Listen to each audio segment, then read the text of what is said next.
of us go through life pretending that we're satisfied where we are, pretending that everything is okay, pretending that we don't have any special goals or ambitions or desires, when really deep down inside we do really want more.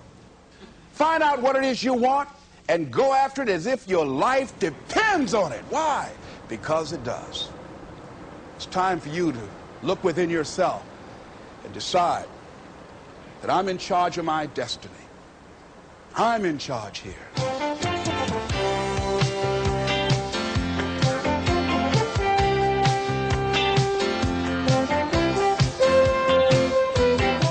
Les Brown believes that you have the power to change your life, and he knows what he's talking about because he's done it. Les and his twin brother grew up on the tough streets of Miami's Liberty City after being adopted at the age of 6 weeks by Mamie Brown, a single woman with a big heart. Les still calls himself Mamie's boy. She expected things of him, so he graduated from high school, although he'd been mistakenly labeled mentally retarded in grammar school. And he built himself a successful career as a fast-talking disc jockey, although he had no radio training. And he became a community leader and was eventually elected to 3 full terms in the Ohio State Legislature. Along the way, Les developed a hunger for reading and self-improvement that led to his speaking career. Today, he spends his time enjoying his family, relaxing and being with his 6 children, and giving about 200 speeches a year, which focus on helping people find ways to overcome the obstacles they face in their own lives. Thank you. Thank you very much. How many of you thought about some things that you know that you deserve or you want out of life or you would like to enjoy, experience, and you found yourself blocking yourself? Raise your hand if that ever happened to you before. All right, very good. Here's what I want you to do. Shake somebody's hand on your right and your left, and here's what I want you to say. Whatever you're seeking, it's seeking you. It's seeking you. You can have it. You can have it. Give yourselves a round of applause, all right?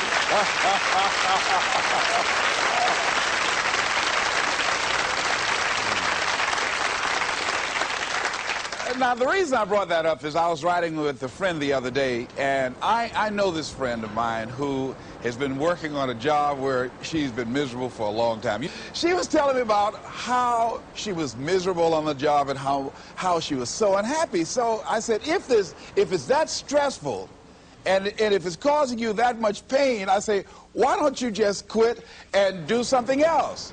And she said something that really put her in the chorus line with a lot of other people. She said, I would, but. And then I started thinking about that. I said, let me take a poll. So I started talking to other people, and I would ask them what they were doing. And I said, but is that your passion? And they would say no. I said, then what's your real passion? And they would tell me what their real passion was. Then I said, well, then why aren't you doing what you really want to do? Oh, I can do it, but. And they would continue on. So this word, but just kept on coming up. And then it also has some friends like woulda and coulda and shoulda. And one day, I'm going to have my own business. Those people who talk about one day I'm gonna. Some of y'all know some of those one day I'm gonna people. Raise your hand. Some of you get up in the morning and look in the mirror at that person. I just tease it, all right? So how is it that many times we block ourselves and we use these words almost like we're in a trance, like we're sleepwalking through life, that we find ways to cancel out our dreams? And I think that but is a dream killer, that a lot of things that we want to do, a lot of places we would like to go, a lot of things we would like to experience, and we just stop at but, and we build a case. In fact, I was reading something the other day that talked about but. It says, but is an argument for our limitations. And when we argue for our limitations, we get to keep them.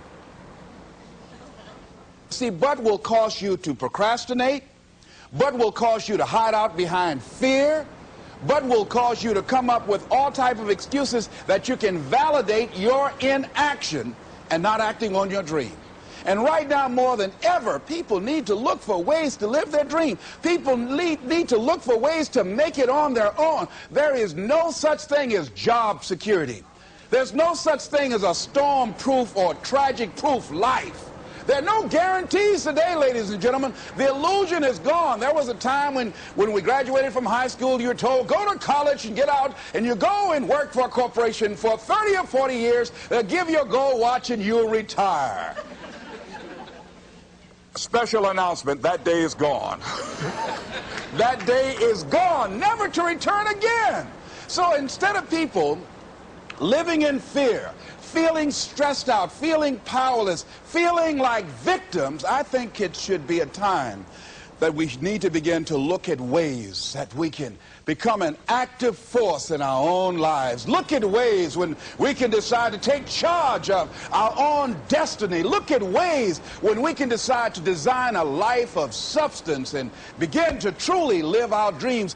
And it's time for people to decide, I'm ready to get on with my life. Shake somebody's hand on your right and left. A guy named Bob May said this, don't let nobody turn you around. Do that right quick.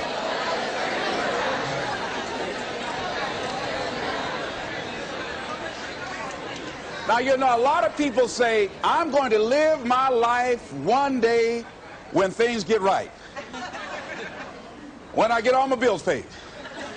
When I get my feet on the ground. I say, what have you been walking on? See, there are no problem-free moments. A guy named Dimples had a record one time called, If It Ain't One Thing, It's Another. And I say, if it ain't one thing, it's 12 others.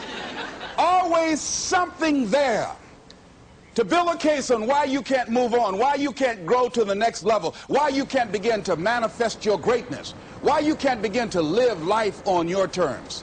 Always something there to block you, to keep you where you are, and keep you from beginning to develop your true greatness. Always some fear. How do we handle it? And I'm saying that if you've been hiding out behind but, if you've been using the fact that you don't have enough money or you don't have the education, take it head on. Go get the education. I was saying to a guy the other day who was saying, I said, how old are you? He says, 47 years old. I said, your sister tell me that you can't read. He said, that's right. I said, why? Well, you know, I didn't go to school. I said, excuse me, how old are you? I'm 47. 47? Yes. And you can't read or write? Yes. Have you ever heard of adult school, adult education? Have you decided that you should learn how to read to begin to expand your world? Why are you using that as a racket? Why don't you decide now that you're going to expand your world, that if other people can learn, you could learn too? Well, it's hard for me. Have you been and sit in a class yet? Have you signed up yet? No, I haven't. See, a lot of people say no, ladies and gentlemen, to things, and they don't even know what they're saying no to. They haven't even challenged themselves. He hasn't even gone to sit into a class and say, teach me how to read. Instead, it's been easier for him to go through life, he thinks, trying to play a whole con game, pretending he knows how to do something that he doesn't know how to do. And you know what? Most of us go through life like that. Most of us go through life pretending that we're satisfied where we are, pretending that everything is okay, pretending that we don't have any special goals or ambitions or desires, when really deep down inside we do really want more. But if you look at our behavior, if you judge based upon what we do, that really will tell you some true stories about people, because you have to judge a tree by the fruit it bears, not the fruit that it talks about. See, a lot of people pretend that they want more out of life, but all you have to do is watch their actions. That will tell you something. So I used to pretend that I wanted to lose weight, but how could you tell I was pretending? Watch me when I have a piece of sweet potato pie.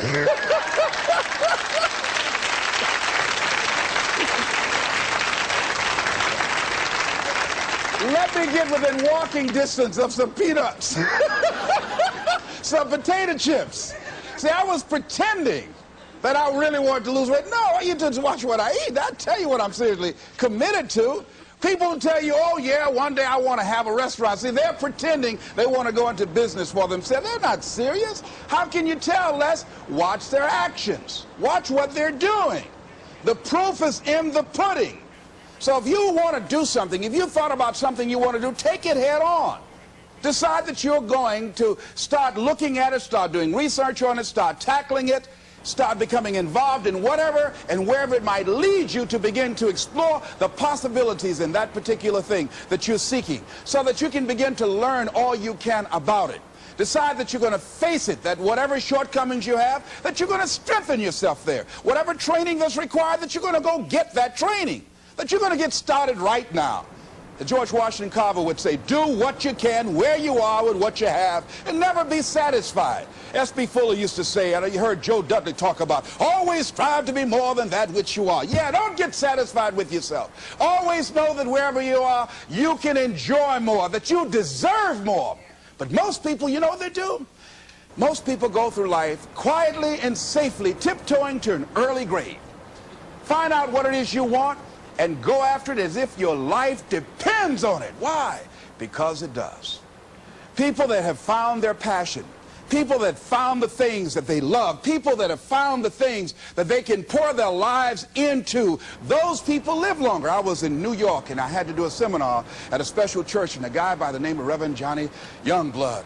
And I said, how is it that you were able to build this big housing facility and got all of the various community and religious groups together to have this dwelling for 2,000 residents that were once homeless? How were you able to take on this responsibility? Wasn't it overwhelming? He said, the kind of work I do, he said, it's in me. I've got to live what's in me.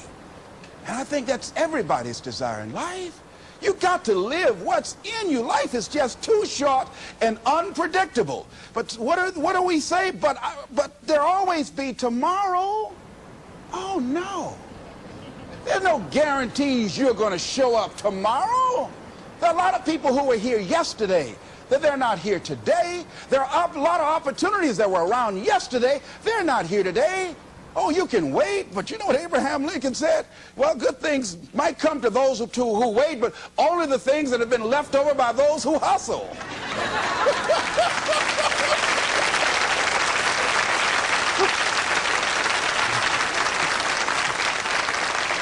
So who want to go through life picking up leftovers? You deserve much more than that. The leftovers that somebody has left you. So take it head on, begin to explore it. Here's something else. Decide to do it now. Decide whatever you want to do, that you are now going to become actively involved right now, exploring the possibilities for you. That you're going to look at it and do just a little bit of it right now. When I decided to become a speaker, I didn't just quit my job and just ran out and say, I'm a motivational speaker. No. What I did was, I decided to start looking at other people that were involved in the speaking profession. I volunteered to work with some speakers so that I could learn. Whatever you want to do, get your feet wet. Gain some experience doing some volunteer work in the area and find out whether or not this thing you want to do will fit for you. A friend of mine told me he wanted to have a restaurant. I said, have you ever operated a restaurant before? He said, no. I said, well, really, you don't even know if you want one. I said, what's your expertise? What do you bring to the table? He said, I can cook real good. I said, well, what about the management side? What about the business part of the restaurant? You're not going to be cooking all the time. Somebody's got to receive the money. Who's going to manage the personnel? He said, you got it right. You got a point there. So this guy got a job in a restaurant in the evening time on a part-time basis. After doing that for a while, he said, you know what? I think I just want to be a chef. He said after working there, people didn't show up to work. He said it's hard to find the help. People weren't responsible. The headaches, the guests were just giving him problems day in and day out. They weren't ever satisfied. He said, no, I just think I'll stick to cooking. See, you got to find out what fits for you. Because you might decide that after you go up in there and examine it and experience it and get some experience under your belt on it, well, you say, this is really not what I want. This does not fit for me. So decide that you're going to do that. Now, John H. Johnson said something that's very important. He said, there's no defense against an excellence that meets a pressing public need. See, whatever you decide to do, look at it and find out what is it that I have that I could bring to the table that can begin to enable me to ensure that I could be successful in this. Where is the opening for you? There's room for you out here in the arena called life. There's room for you to come out and live your dream. Don't allow but to keep you in the corner, keep you up in the bleachers, looking at life, being a spectator, not being a participant, making a difference in life. I believe that all of us came here with something. All of us showed up to give something, and that nobody but nobody's going to give that service that you have to give. No one's going to produce your product. No one's going to write your book. No one's going to open your academy. No one's going to begin to create your daycare with a special curriculum to help to cultivate the high self-esteem in our children. That's your idea. And if you don't bring your idea out here, when you die, all of us will suffer because we've been deprived of your genius because you allowed Buck to keep you in the bleachers and not pursuing your greatness. You take it to your grave with you. And that's what most people do. I think that's why the guy said that many people die at age 21 and don't get buried until they're 65. They're walking dead. You can tell them by the way they walk. How they look in the face. When they speak to you. I was giving a speech at this high school, and a lady came after school. She said, "Mr. Brown, I want to talk to you about my son." I said, "What is it?" She said, "He's not motivated." I said, "I wonder why."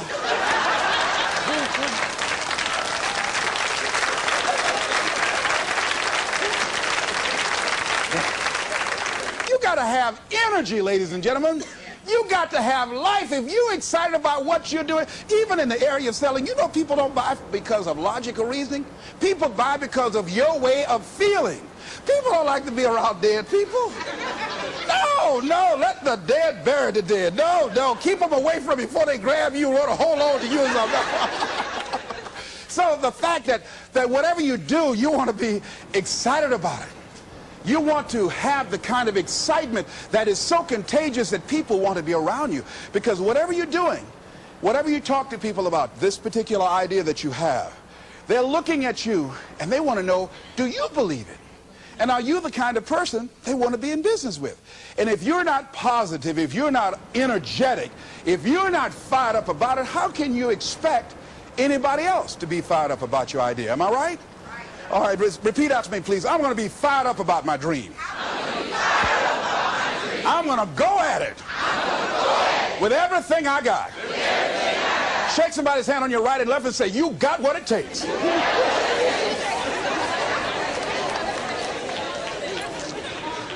There are a lot of people who say, "But I tried once or twice and it didn't work out." And so they use that as an excuse not to ever come out again. Guy said, if at first you don't succeed, you're running about average. So if you have come out here with an idea and it didn't work out 2 or 3 times, well, that's all right. You're running about average. You know, I heard something, a jarring question. It says, why is it that people prefer known hells to unknown heavens? You know why? Because it's comfortable, ladies and gentlemen. I remember I was in a service once, and I heard Dr. Johnny Coleman give this example. She talked about a man who had been captured behind the enemy lines in a war and was sentenced to be killed or another option. The captain said to the guy, "Listen," he said, "tomorrow morning at 6 o'clock you can face the firing squad, or you can go out this door over here." And the guy said, "What's out the door?" He said, "No one knows. All we can tell you is just unknown horrors." He thought, and the next morning he selected the firing squad. After the shots rang out, the captain's secretary said, "What's beyond that door?" And he said, "Freedom." But very few people would select to do it because it's unknown. A lot of people never do the things they want to do. A lot of people stay on jobs where they're miserable. I read an article called, "Is Your Job Making You Sick?" A lot of people, some of y'all know about that already here. So go on and say amen. It's all right. That one lady told me, she said, when I used to go to work, she said, when I stepped in the door, it felt like a refrigerator dropped on my shoulders. How many of y'all understand that kind of feeling? They were miserable, just hated to go after 60 minutes on Sunday afternoon. Oh, come Monday morning, my head used to throb. I just couldn't take it. Didn't want to go sometimes just for the heck of it. I just drive on by. Whew, I used to hate to go to work. Many of us choose an active living death. Many of us are walking dead. The walking dead. That we're not doing what we want to do. Many of us stay in relationships where we're dying together rather than growing and expanding and living together. We're miserable, but because we don't have the courage to see ourselves beyond that relationship that has turned toxic, we go through life living dead people. And you can always tell couples that have been together for a little while. Go in a restaurant, the ones sitting side by side, giggling and talking to each other, feeding each other with their fork and spoon, they just got together for 1 week. You see them in the car, they're sitting all up each other, hugging and slugging. Oh, they've been together about 3 days, all right? But if you see people sitting in a restaurant, see a couple, and they're sitting in front of each other. Takes so long for this food, I wonder when they're going to hurry up. Those are the married ones. But what if I know people have been married for years, living in 2 separate rooms, sleeping in 2 separate beds? Well, it's cheaper to keep it. Not necessarily. It's according to the price you want to pay. See, the price of peace of mind, the price of living the truth, of being honest with yourself and say, wait a minute, it's got to be more than this. So you've got to decide, wait. Even if things don't work out, even if I experience defeat or failure, that does not make me a failure. It's a difference between failing and being a failure.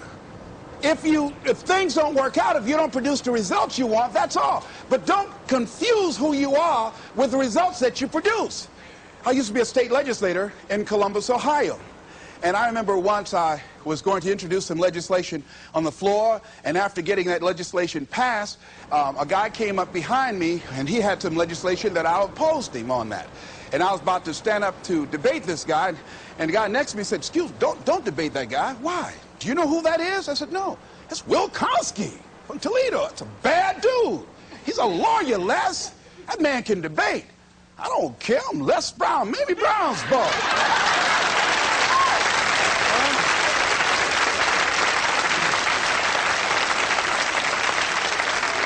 So I raised my hand, Mr. Speaker. He said, the gentleman from the 29th House District?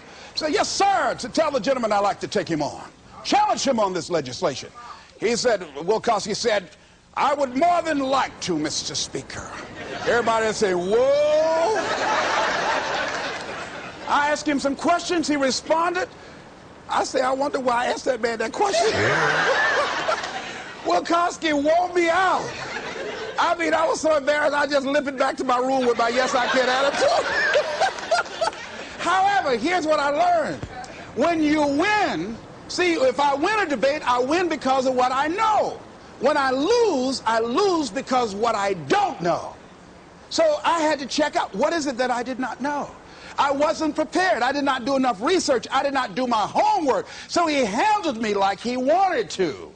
So I came back again. I waited on some other legislation, did my homework, but he was more than able to take me out again. But pretty soon, each time it would become a little bit more difficult and a little bit more difficult. And the older guy said, would you argue in behalf of this legislation for me? I said, sure. I started volunteering to do work in the legislative committees for the older guys. I said, absolutely. And the more I did it, the better I became. And then people began to start respecting me. And when I would ask and say, Mr. Speaker, I'd like to speak on that bill, some guys' lips start trembling and stuff, like Jimmy. Wait a minute. Is there anything wrong? Do we have a problem here?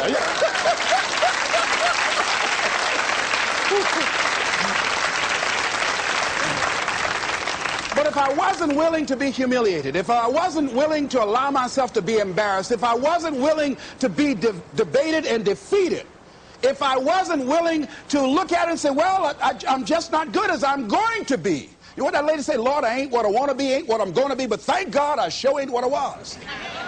Doesn't that make sense?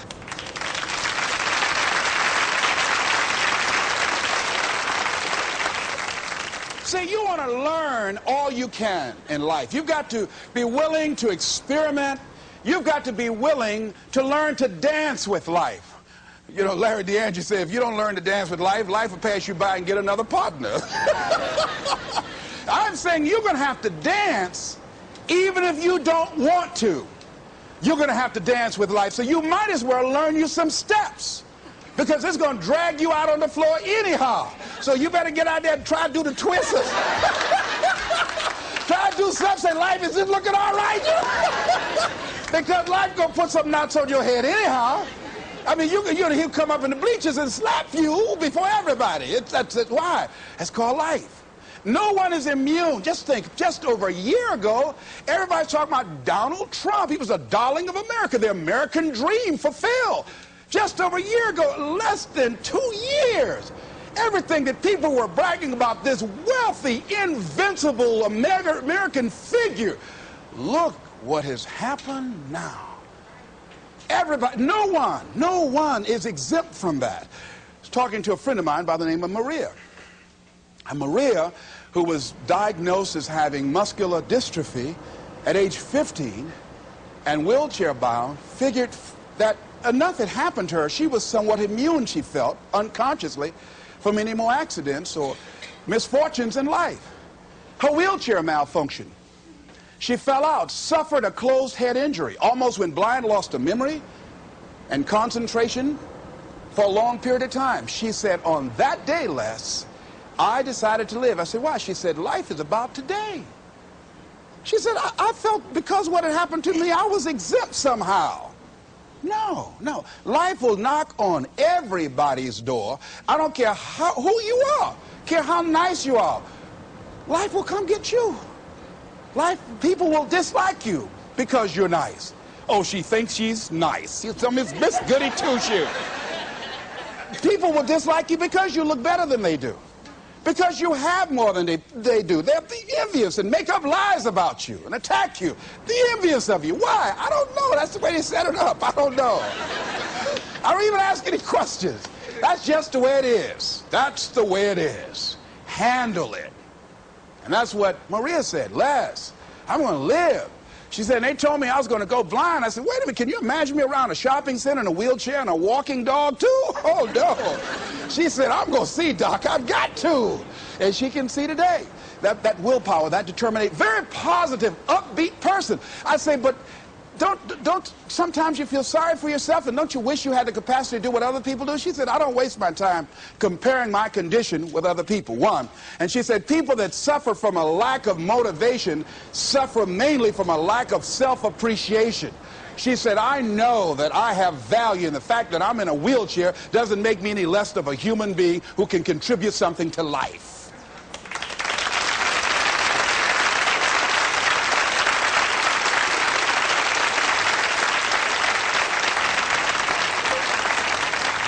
And I'm saying that all of us can begin to affirm that my life is worthwhile. Doesn't matter what I've experienced, doesn't matter about what I don't have, doesn't matter about what I've gone through. What's important is that where I am right now, that I live life and I experience my life fully. She said, Les, before the accident, I wasn't living 100% of my life. I said, what were you living? She said, around 20%. And I said, you know what? I said, I know what that's like. See, if you go through life holding back, and most of us do, most of us, if we ask ourselves, have we done all we can do? Most of us will have to answer, no, we haven't. We've been holding back. We have ideas that we don't act on, things we want to do. We're afraid to take chances. We go through life trying to seek security and not coming outside of our comfort zone, and we take most of our stuff with us to the grave. And I'm saying that the fact that you're still here, that you're still breathing, you've got some more work, and you owe it to yourself. You owe it to yourself. So when you get up in the morning, that you can look yourself in the face and say, hey, I'm living my life on my terms. That's important. Not to give up on your dream, not to give up on yourself. Now, are there going to be some moments when you want to give up? Yes. Will there be some moments when it's going to seem like it's impossible?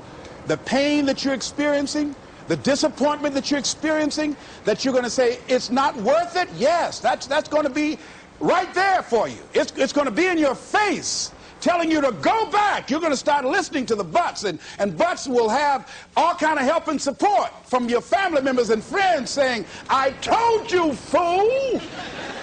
You're going on to this positive thinking stuff. Look at you now. Bet you wish you had that job now. Remember, I lost my job. I was very controversial in Columbus, Ohio. I was in broadcasting. Lost my job, and here's what I learned. That you've got to immediately start using your energy positively. The old folks used to say, an idle mind is the devil's workshop. That's real. I mean, when I didn't have anything to do, my mind used to say, you better go back and get your job. Why did you just shut up? Always running your mouth. Quack, quack, quack, quack, quack. Why did you just hush? You'll be working right now. Broadcasting was all that I knew. And that was my life. I love talking to people, and I love playing the records. Used to come on there, look out, this is Les Brown. All right, get up, face these, raise your right hand, throw your head back, put your teeth in and say, I am somebody.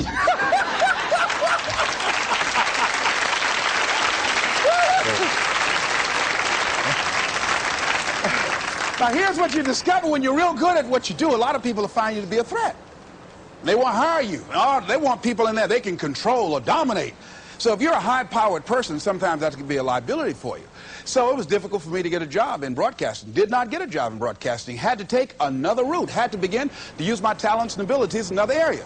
Wherever you are right now, I'm saying to you, you've got at least 3 or 4 or 5 talents that you are not even aware of right now.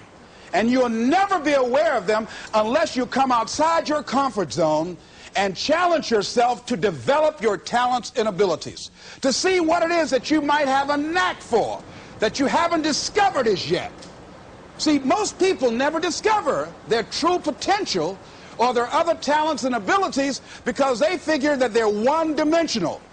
And they don't try and stretch themselves and learn more. Guys say, he who learns the most earns the most. See, if you start learning more things and finding out and experimenting with your life and finding out what else fits for you, here's what you discover, that as you start working with it, and the more you do it, the more you realize other ideas coming to you, the more creative you can become.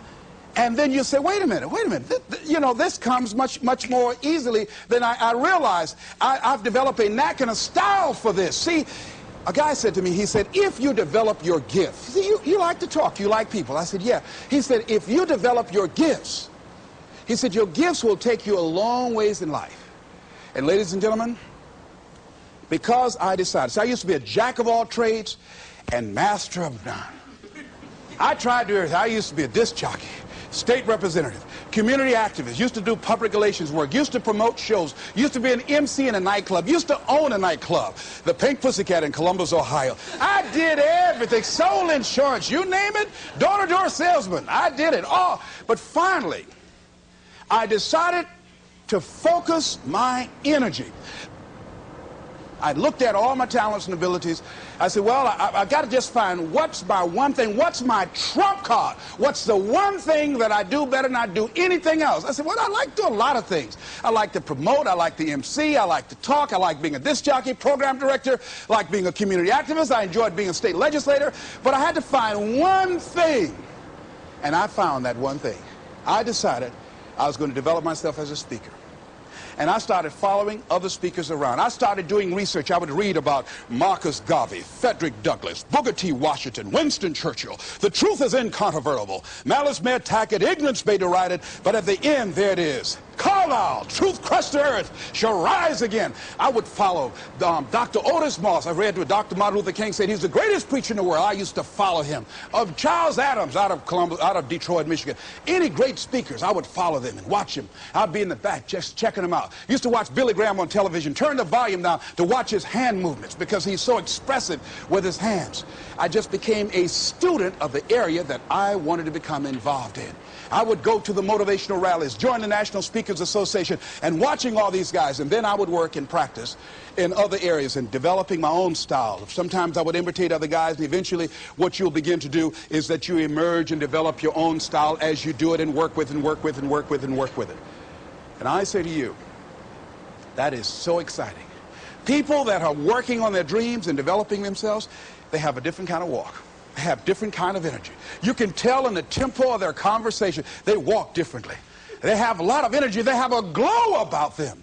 People that aren't working on their dream, see, you can tell in how their movement, their body language, their voice conversation, they're real slow. Hey, I'll just call. I wasn't doing nothing. Thought I'd call you. Well, don't do that over here. They look at a lot of television. What's on? I don't know. I'm just looking. No, you got to watch this. You don't want to be like that. You want to actively be involved in creating life and making it exciting for you. See, if you watch the news all day and read what's happening in the newspaper, you'll be scared to come out your house. Am I right? You'll be scared around here.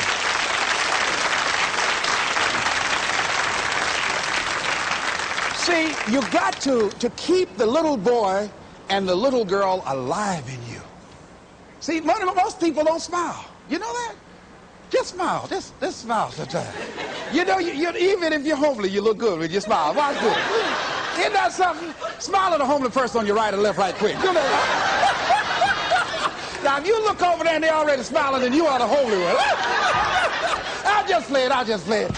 I'm glad to be alive. And so, I feel like that. You know, Robert Elliott, who's the head of the cardiology department at the University of Nebraska, he suffered a massive heart attack. And he was in the hospital for 3 months. And while there, he reflected on his life after this near-death experience. Because his mother and father, both of them had no history of heart failure. Both of them lived to be over 80. And he wrote something. In order to live a long life and be happy, he said, rule number one, don't sweat the small stuff. And rule number two, it's all small stuff. Isn't that real? That's real.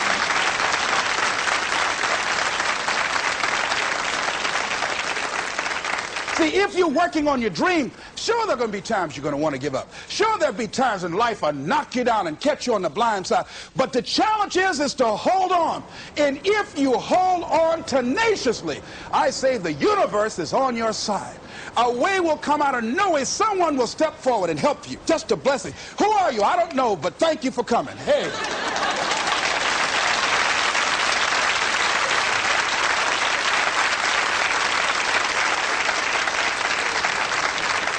So don't allow the difficult and challenging times to demoralize you. I love to quote this guy, Charles Udall. He said, in life you will always be faced with a series of God-ordained opportunities, brilliantly disguised as problems and challenges.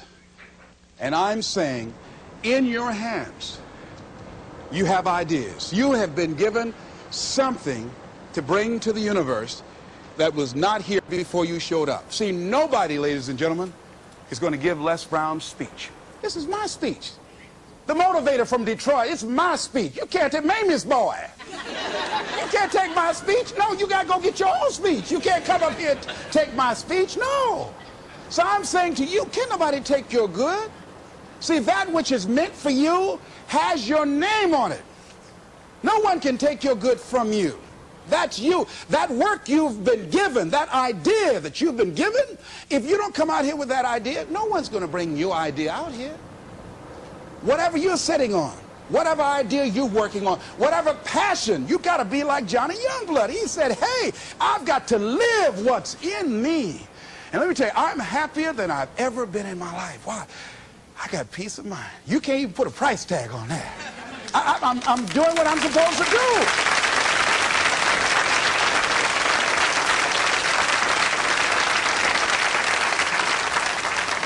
And I say to you, the universe is calling you. A young lady wrote me a letter once after hearing me speak in Detroit, and I had just finished working with some kids, and it really was a short letter. It was a short letter, but powerful. And the letter read, she said, the voice of greatness has called me, and I'm afraid to answer. Ooh. I felt that. I know what it is not to answer. See, I could have been doing this years ago, but I was afraid to answer. I had these buts that I was hiding behind. Like Gideon, I didn't want to come. Not me, not me. I'm not good enough. I'm not. Wait, let me get ready. Let me get ready. You know, you ever seen those perpetual students? Oh, let me get ready. Let me get ready. Got a friend named Carolyn, been going to school 10 years. Got all kind of degrees. Ain't doing nothing in life. You know, I'm saying answer your call. The universe is calling you. Here's something about life. You can't get out of it alive. Hello? You can't get out of life alive. Live now, like Maria said. Live your dream now. So, the other night I had a funeral, and I don't mind doing it again. We buried Bud. We said, Bud, you won't have no place in our lives no more. These dreams you've been killing. Oh, Bud, you ain't gonna kill no more dreams up here. Everybody repeat after me. Bud, get out of my life. I don't need you no more. Don't come back here. Shake somebody's hand on your right and left and say, keep him away. Keep him away.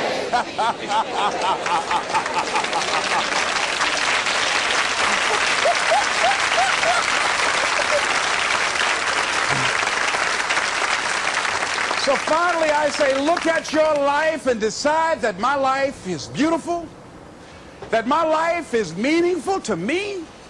I'm not exactly sure what I want to do, but because my life means so much to me, and there are no guarantees in life, I'm going to live as much as I can each day. I'm going to do what I can where I am right now. And whatever I shared with you, I read a book called It Works If You Work It. That's what Johnny Coleman said. See, if you don't decide to act on your dream, if you don't decide to make a decision to live your life, if you don't decide to step into your fears, if you don't decide to say yes to your life, it will never work for you. The time for just wishing is past. Time for doing, that's the time right now. Time for acting on your dream, holding on courageously, as Winston Churchill said, and not lose enthusiasm. Time to face yourself and talk to yourself in the mirror. Time to look around and become creative and see what need or service that you can provide with high standards so that people will talk about you being a master at what you do because of the commitment of pride and excellence and high standards that you've set for yourself. It's time for you to look within yourself and decide that I'm in charge of my destiny. I'm in charge here. And I'm not going to allow anybody to turn me around. I am determined that I'm going to make it. And here's something, ladies and gentlemen. When you make it important, it's not a preference. It's not negotiable. It's a must. And when you decide, I'm going to do it, regardless of the opposition, regardless of the difficulties, I'm going to make this happen because it's important to me. I'm saying the universe will yield to you, and life will never be the same again. Live your dream. This is Mrs. Mamie Brown's baby boy, Leslie Calvin Brown, saying it's been a plumb pleasing pleasure as well as a privilege. Thank you all here. Thank you very much.